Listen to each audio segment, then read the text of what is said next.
Hello, boys and girls, Compassion Camp campers. I hope you enjoyed your story. Don't you think it was a great story, though? Can you just imagine that happening today? I'm Pastor Mandy. And I'm Pastor Darcy. And we're here to do the coloring page. Remember last week when we started our little thing that we're going to hang up? You remember coloring that? We're going to do this one this week for this week's story. And this week, the picture looks like this. It should be in your pack. And we're going to have all of it. We're going to cut this out. And as you color it, we're going to talk about the story. So go ahead, get your crayons out or your markers and just start coloring.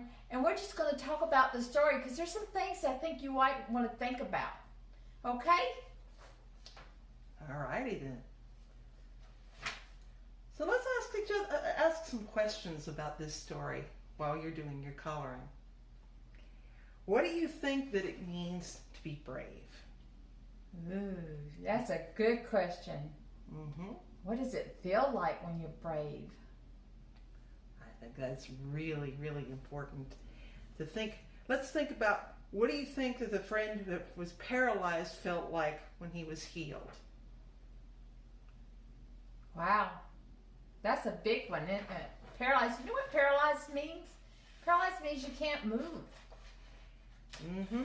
So he couldn't walk. How do you think he felt when he was able to be in his community again? If you've ever been in a hospital, you know what it's like to finally be able to be well enough to go home again. And think about this, when this story happened, there wasn't any such thing as a hospital. So the young man who was healed had been sick at home. Think about what it might have been like for him to come home able to walk again. That was cool. I bet a lot of people talked about him. Oh, you ain't kidding. Everybody in town would have talked. And you live in a very small town. Everybody knows everybody. If you've been in a big family, you know what that's like too. Yeah, me, I know. Mm-hmm. But you know what? I bet you his friends, they felt something too. Can you imagine what they might have felt? Mm-hmm. I mean, it was their friend.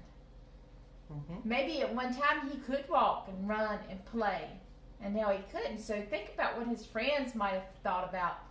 Wow, this guy Jesus, he's the real thing, right? Mm-hmm. Think of what it would have felt like to be the person who was paralyzed. Or even better yet, can you imagine what it felt like to be the man who owned the house when they started opening up the roof? Ooh. Mm-hmm. A lot of people would have been kind of upset, but especially today. Mm-hmm.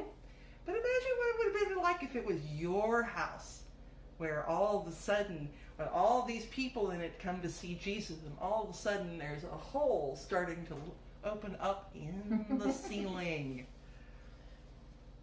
You'd be kind of honored for that, and when you see him walking, I would. Mm-hmm. Exactly. Well, what do you imagine Jesus felt like? Oh. Have you imagined?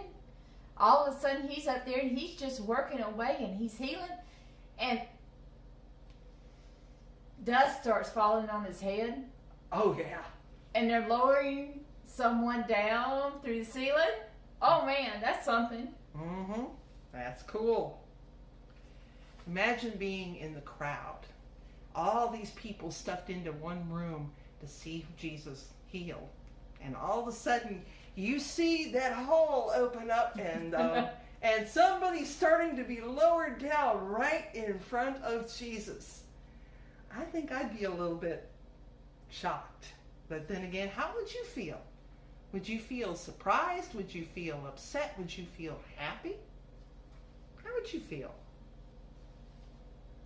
Well, can you imagine what his disciples, who were sitting there helping Jesus, trying to keep the crowds in order, you know? I mean, they were working too. And they were rooting for Jesus. Can you imagine how they felt when all of a sudden this hole started opening up, and when Jesus healed a paralyzed man, he'd never done that before. This is a new miracle. Oh, yeah. Wow.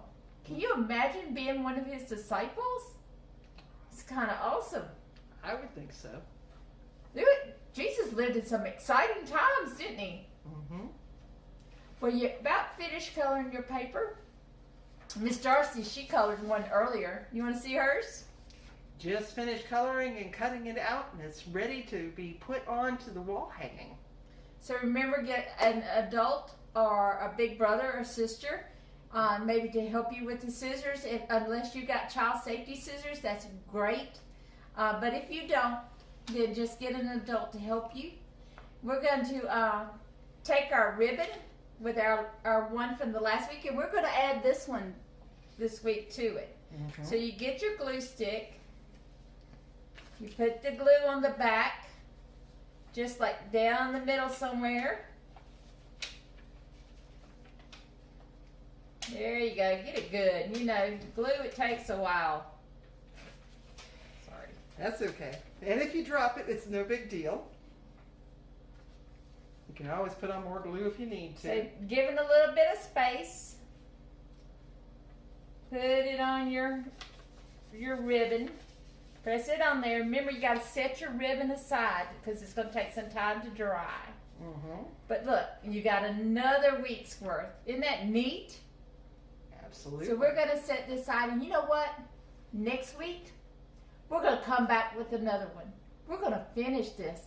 It's going to take us all 5 weeks, but we'll get it done. One picture at a time. Just like Jesus, one miracle at a time. Until then, we'll see you later, okay? Have fun. Bye. Bye, campers.